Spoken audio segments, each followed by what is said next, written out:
오늘 본문 말씀은 하나님의 자녀로 살기라는 제목을 달아서 함께 말씀을 보게 됩니다. 제가 1년 전에 계획을 세우면서 이 본문의 제목을 그리스도인의 성품이라는 제목을 제가 다뤄놨었거든요. 하나님의 자녀로 살기라고 하는 의미로 가는 게 더 좋을 것 같다라는 판단에서 제목을 바꿨습니다. 그런데 우리가 이 말씀을 함께 들으면서 그리스도인의 성품은 어떠해야 하는가 라는 부분을 조금 더 깊이 생각하면서 이 말씀을 대하실 때에 하나님께서 놀라운 은혜를 베풀어 주실 줄 믿습니다. 우리는 본문 말씀을 통하여 첫 번째로 보게 되는 것은 편리주의를 경계해야 한다라는 것입니다. 편리주의, 그러니까 조금 그런데요, 편리함을 추구하는 그 삶을 내려놓아야 한다, 경계해야 된다라는 것입니다. 10절 말씀을 보게 되면 이렇게 말씀을 하고 있습니다. 그 땅에 기근이 들었으므로 아브라함이 애굽에 거류하려고 그리로 내려갔으니 이는 그 땅에 기근이 심하였음이라라고 기록되고 있어요. 아더 핑크라고 하는 유명한 신학자는 이 부분을 해석하면서 이렇게 이야기를 하더라고요. 아브라함이 이미 그의 눈이 애굽을 향하여 있었다. 기근이 딱 찾아오자마자 그가 항상 보고 있었던 지역은 어디입니까? 저 이집트였어요. 그러니 기근이 딱 찾아오자마자 그의 몸은 자동으로 어디로 움직여집니까? 애굽을 향하여 몸이 움직여져요. 우리가 무엇을 보느냐가 참 중요합니다. 준비된 PPT 내용 하나 보시면은요, 지도를 보시면 제가 좀 작게 그려놓은 부분인 것 같은데요, 이 한쪽을 좀 크게 만들 걸 그랬습니다. 염해 지역인 사해라고 알려진 그 지역 바로 옆에 헤브론이 있어요. 이 헤브론 바로 밑에 쪽으로 쭉 내려오면 부엘세바라고 하는 유다 지역, 이스라엘 땅의 최남단 지역이 있습니다. 우리는 우리나라 지도를 보게 되면 해남, 땅끝 마을 정도가 여기 정도가 되지 않을까라는 생각을 해보게 됩니다. 이 부엘세바를 지나게 되면 그때부터는 이집트로 넘어가게 되는 거예요. 그래서 이 경로, 빨간 경로가 생기게 되는데요, 이 경로는 언제 지금 지도가 그려져 있는 거냐라고 할 때에 요거는 야곱 시대에 있었던 내용을 제가 그려놓은 겁니다. 야곱은 기근이 들었을 때 어떻게 행동하는가? 자기 자신의 아들인 10명의 아들, 마지막 막내 아들 베냐민을 빼고요, 나머지 10명의 자녀를 다 이집트로 보내서 무역을 하게 한 거예요. 가서 돈을 주고 곡물이 없으니 곡물을 사고 필요한 것들을 사서 가지고 오도록 했습니다. 야곱이 왜 그렇게 했습니까? 야곱은 밧단 아람인 하란 지역으로 올라가서 거기에서 20년 세월을 지냈거든요. 그 20년 세월을 지나면서 그의 꿈과 소망은 무엇입니까? 약속의 땅에 머무는 거였어요. 약속의 땅으로 돌아와서 그는 이집트로 넘어갈 수가 없었던 것입니다. 아브라함의 그 경로를 그도 알고 있었기 때문에 이집트로 내려가지 않으려고 했었던 것도 있었을 것 같아요. 그러나 최후에는 하나님의 뜻이 이집트에 있다는 것을 알고 나중에는 이집트로 들어가긴 하지만 그는 최대한 약속의 땅을 사수하고 지키려고 했어요. 그런데 아브라함은 왜 기근이 들자마자 바로 내려갔는가? 바로 편리주의 때문에 그랬습니다.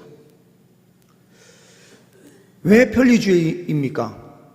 멀리에서요, 물건을 사서 가나안 땅으로 옮겨오는 것, 이거 쉬운 일 아니에요. 또 가뭄이 만약에 길어지면 그걸 다 먹고 난 다음에 떨어지면 또 어떻게 해야 됩니까? 또 내려가야 돼요. 그러니 아브라함의 생각은, 가장 좋은 생각은 무엇입니까? 아유, 우리 모든 사람들이 다 저 이집트 땅으로 가자. 거기에서 있다가 여기 가나안 땅에 기근이 끝났다라고 하는 시점에 들어오자, 이렇게 생각을 한 것 같아요. 그런데 이 편리함, 편리주의가 결국에는 하나님께서 약속하신 땅을 버리는 결과가 된 거예요. 우리도 이 편리함을 추구하는 신앙이 될 때에 큰 문제가 있어요. 하나님께서 말씀하신 사명의 자리를 우리가 어떻게 지켜내느냐, 이게 결국에 가장 중요한 문제인데요. 우리는 끊임없이 편리함을 추구해요. 그러다 보니 조금 더 편리하게 이렇게 가다 보면 나도 모르게 봉사의 자리는 점점 사라지는 거예요.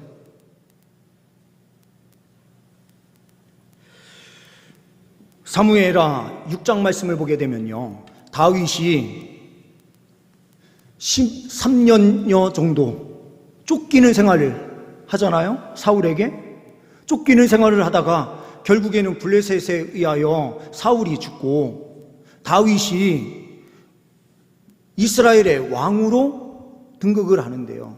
처음에는 유다 지파 중심으로, 그 다음에는 온 이스라엘의 왕으로 올라가요. 온 이스라엘의 왕이 되자마자 이 다윗이 선택한 길은 뭔가? 여호와의 율법궤를 가지고 오는 것이었습니다. 율법궤가 어디에 있었습니까? 아비나답의 집에 20년 동안 있었어요. 아비나답의 집에 있는 그 율법궤인 언약궤, 그 여호와의 궤를 가지고 나오는 길에 어떤 방법을 사용하느냐? 새 수레를 만들어요. 깨끗한 수레.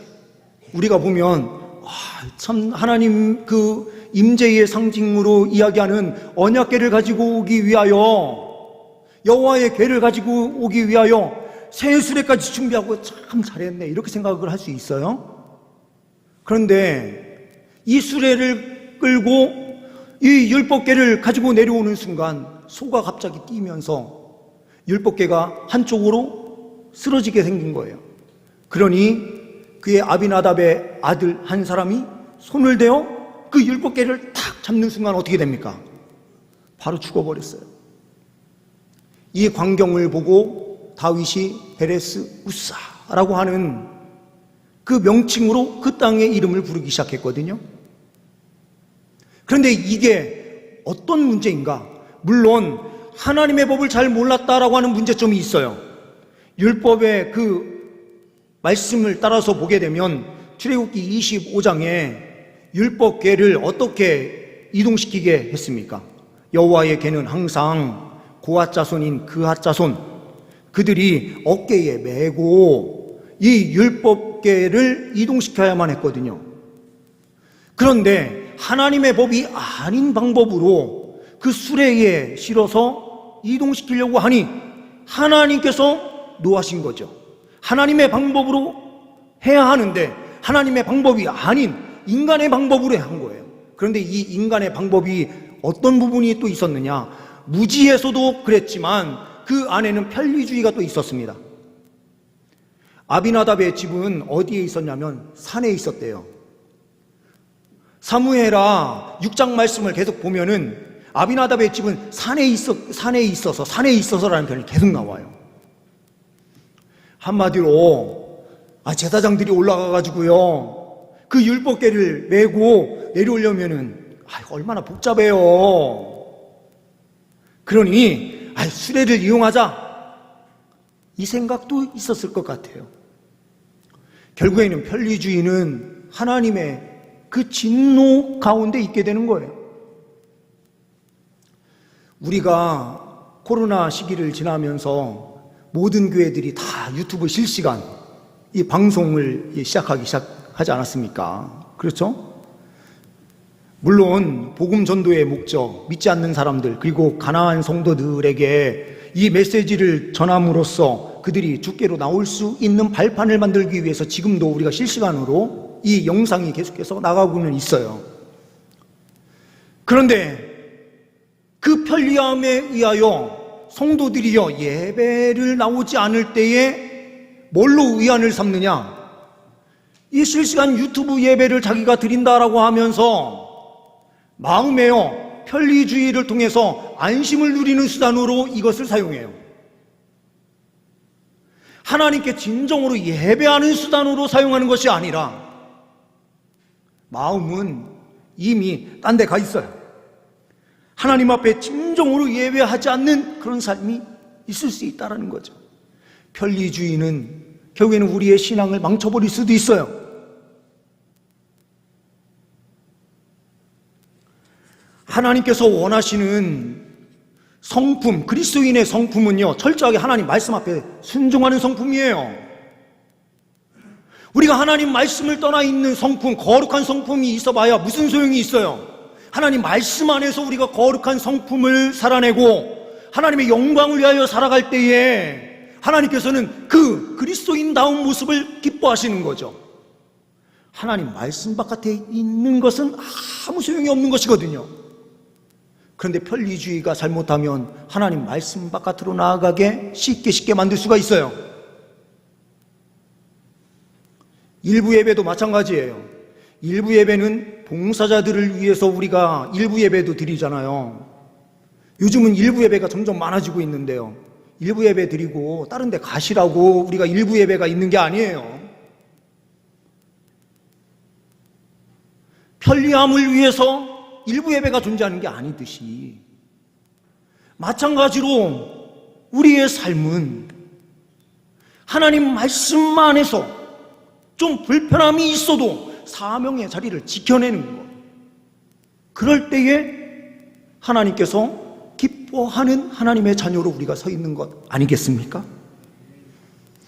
두 번째로는 인본주의를 경계해야 한다라는 것입니다. 인본주의는 인간이 모든 것의 중심이 있다라는 거예요. 하나님이 중심이 아니라 인간이 중심이다 라고 하는 게 이게 다 인본주의죠. 11절부터 13절 말씀을 보게 되면 이렇게 말씀을 하고 있습니다. 그가 애굽에 가까이 이르렀을 때에 그의 아내 사레에게 말하되 내가 알기에 그대는 아리따운 여인이라.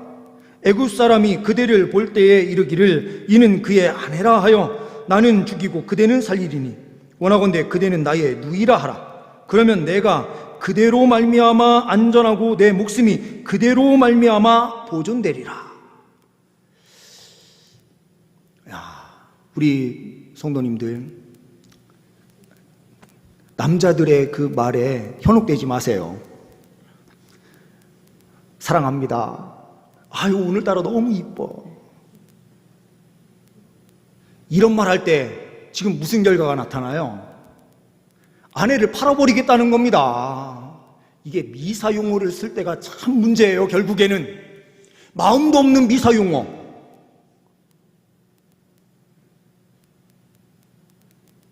법에서도 보게 되면은요, 헌법 소원을 냈을 때 앞에서는요 그 사람이 소원 낸 내용이 다 맞는 것처럼 쭉 이야기하다가 마지막에 가서 정반대로 결론이 딱 나오는 경우가 대부분이에요. 왜 그러냐면 마음에 위안을 처음에 잔뜩 줘요. 당신 말이 이게 맞고 이게 맞고 이게 맞아 하다가 아닌 거를 딱 결론을 내려요.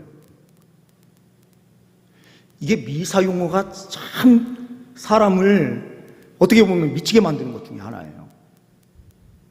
마음이 있는 용어를 써야 그것이 진정성이 닿는 거죠. 아니 아무리 좋은 말로 돌려도 하나님 뜻에 전혀 맞지 않는 용어를 써버리면 이게 무슨 하나님께서 원하시는 삶입니까?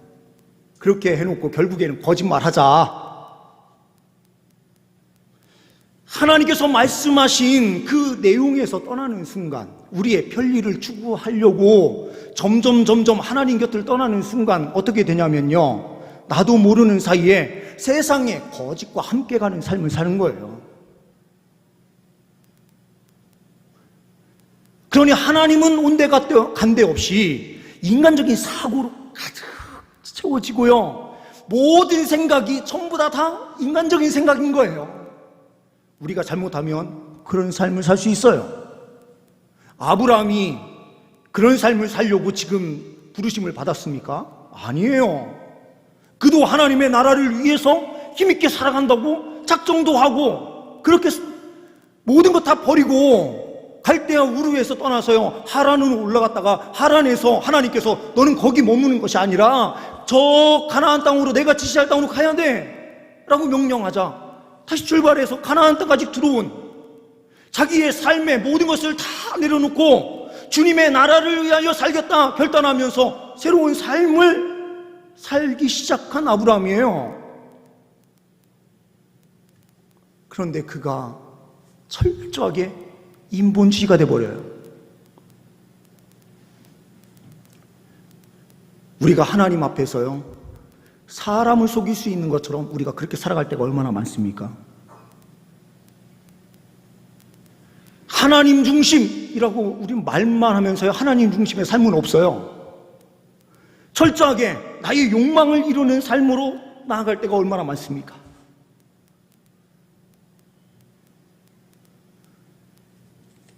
이때 나이가 아브라함이 75세거든요.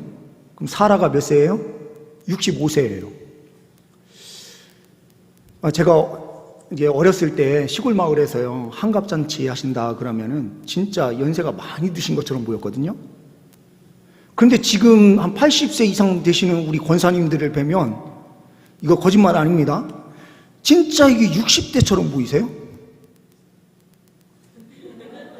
이거 거짓말 아닙니다. 정말이에요. 이렇게 미사 용어를 쓰고 제가 다른 얘기하려고 하는 거 아닙니다. 그런데 이 사라는 몇 살까지 삽니까? 아브라함과 사라는 180 이상까지 살잖아요. 그렇죠? 175세, 180, 요 때까지 사니까 한번 생각을 해보십시오. 지금 우리가 120년, 길게 살아야 120년인데요. 120년을 사시는데도 80세가 됐을 때에 굉장히 젊어 보이신단 말이에요. 그런데 180세까지 이상 살던 그 시대에 때로는 200세까지도 사는 사람들이 있었는데요. 그러면 이 65세 정도 되는 연세면 지금의 30대와 똑같은 그 정도는 되지 않았을까라는 생각이 드는 거죠. 그리고 이집트, 이 애굽은 북아프리카 지역이에요. 그래서 우리 동양인과 흑인과 약간 섞여 있는 느낌이 있어요. 그러니까 약간 더 어두운 피부색을 가지고 있는 거죠. 그런데 저 바벨론 사람, 바벨론에 있었던 그 이라크 지역의 사람이 하란을 거쳐서 가나안 땅으로 들어오고 이제 이집트로 들어왔으니 딱 얼굴 보니까요 이거는 우리 동양 사람들이 볼 때에 서양인 피부 하얀색의 그 사람이 딱 들어온 거예요. 그러니 얼마나 이뻐 보이겠습니까? 얼굴이 피부색이 완전히 다른 거예요. 그러니 소문이 나기 시작합니다. 아니 어느 지역에서 온 사람이 있는데 그 집에 누이가 있는데 그 누이가 그렇게 이쁘대. 만약에요 아브라함이 자기 누이라고 속이지 않고요 나의 아내입니다라고 했으면은 사람들이 신경을 다 껐을 거예요. 자기의 거짓말에 의하여 그게 걸림돌이 돼서 정말로 그게 자기에게 칼이 되어 돌아오는 거예요. 인본주의는 바로 이거예요. 자기 스스로 판 무덤에 자기 스스로가 들어가서 거기에서 문제를 일으키는 것이 바로 결국에는 인본주의예요. 우리가 진정한 승리의 삶이 있게 하기 위해서는 신본주의인 하나님 중심으로 모든 것을 돌이킬 때에 우리는 진정으로 모든 것이 회복되는 거예요.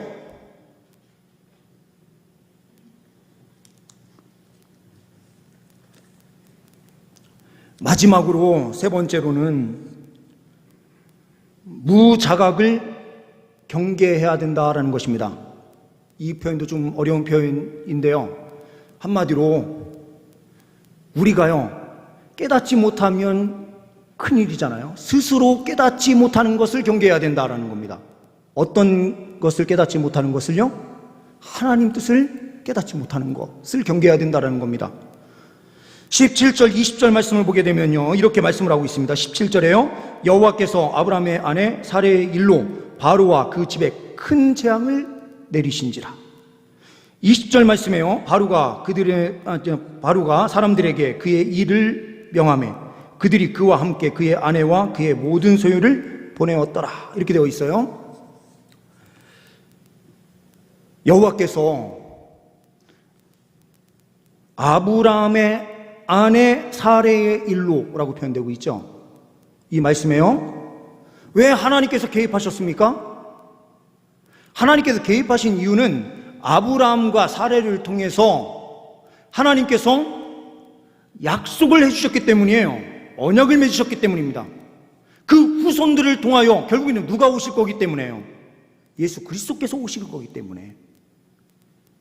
아브라함을 위해서, 아브라함의 아내였기 때문에 그 일에 하나님께서 개입하셨다라고 하는 거예요. 그런데 하나님께서 개입하시기 전까지 아브라함은요, 하나님의 뜻을 전혀 깨닫지 못하고 있는 거예요. 이런 무자각, 무지의 모습이 우리 신앙인의 모습이 되어서는 안 된다는 거죠. 우리는 늘 항상 하나님의 말씀을 보면서 하나님의 뜻을 바로 깨닫고 그 말씀 앞에 바로 행해야 돼요. 그런데 우리가 사명을 잃고요, 하나님의 언약을 망각하고 우리가 세상으로 나아갔을 때에 어떤 문제가 생깁니까? 세상이 저주를 받아요. 하나님께서 진노하시는데요, 아니 바로의 집에 하나님께서 재앙을 내리시는 거예요. 글쎄, 우리 그리스도인들이요, 하나님 말씀 앞에 바로 서 있지 않으면 어떤 문제가 생기는가? 이 세상이 타락한다는 거예요. 그리스도인들이 하나님의 사명을 잊고 세상 사람과 똑같이 동화되어 인본주의, 편리주의를 추구하면서 신앙을 내려놓는 순간 어떤 문제가 생긴가? 이 세상의 도덕적인 가치가요, 땅에 떨어지기 시작하는 거예요.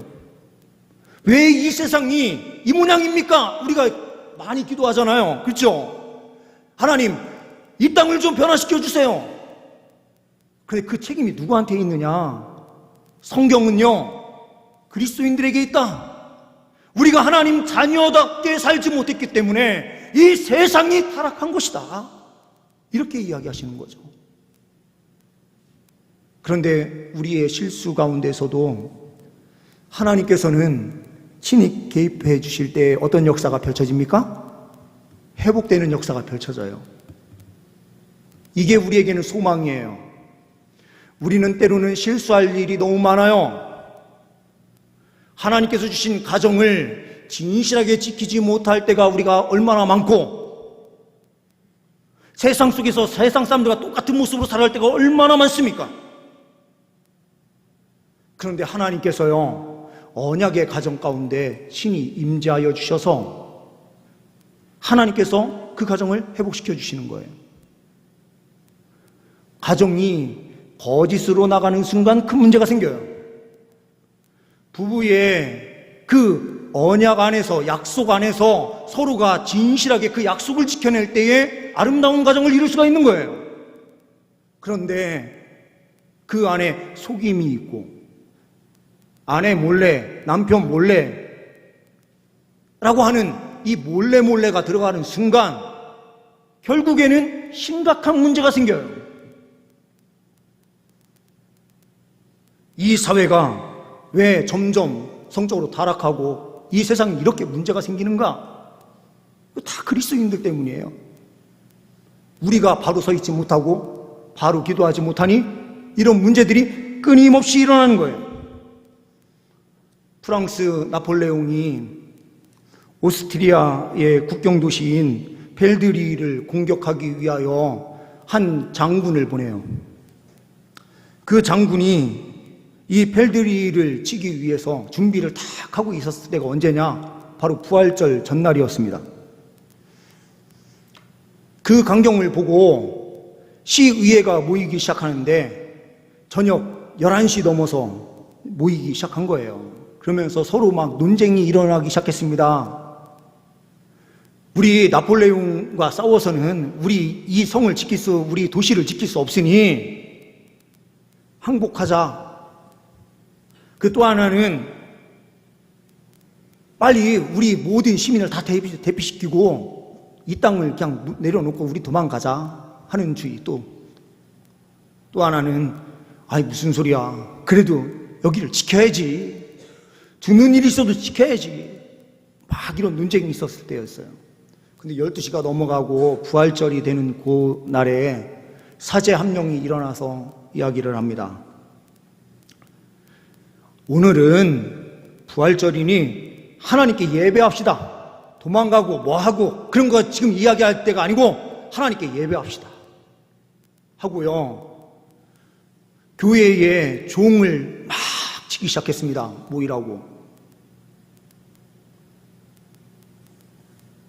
그랬더니 이 나폴레옹의 장군, 나폴레옹이 보낸 그 장군이 그 종소리를 듣고 이렇게 생각한 거예요. 지원군이 왔나 보다.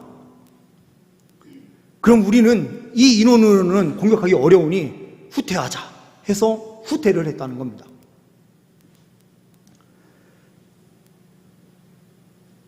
하나님께 예배하면서 지키려고 할 때에, 그 자리를 지키려고 할 때에 하나님께서 도와주시고 인도해 주세요. 사명의 자리도 마찬가지예요. 나라도 마찬가지이고 어느 곳이든지 다 마찬가지예요. 우리가 하나님 나라를 위하여 사명의 자리를 사수하고 나아갈 때에 결국에는 하나님의 은혜의 역사가 펼쳐지는 것입니다. 그리고 우리가 실수를 하더라도 하나님께서 다시 회복시키실 전능한 하나님이다라는 사실을 오늘 말씀을 통하여 우리는 분명하게 봐요. 아브라함이 이 일을 회복시킨 것도 아니고 사라가 이 일을 회복시킨 것도 아니에요. 하나님께서 친히 개입하셔서 하나님의 뜻을 이루기 위하여 그들을 지키셨고 그들을 인도하신 거예요. 우리는 이 하나님의 일하심을 확신하면서 우리의 편리주의, 인본주의, 그리고 깨닫지 못하는 무감각주의에서 깨어서 하나님 중심으로 좀 불편하더라도 하나님만 섬기는 길로, 어떠한 일이 있어도 하나님께서 말씀하신 그 자리를 지켜낼 때에 놀라운 은혜의 역사를 누리게 되는 줄 믿습니다. 이 은혜가 우리 모두에게 있기를 소망합니다. 기도하십니다. 하나님 아버지, 하나님께서 약속하신 그 약속의 땅 사수할 수 있는 우리 모두가 되게 하옵소서. 편리함을 추구하지 아니하고 인본주의를 추구하지 아니하고 깨닫지 못하는 어리석음 가운데 있는 우리의 삶이 되지 않도록 주님 인도하여 주옵소서.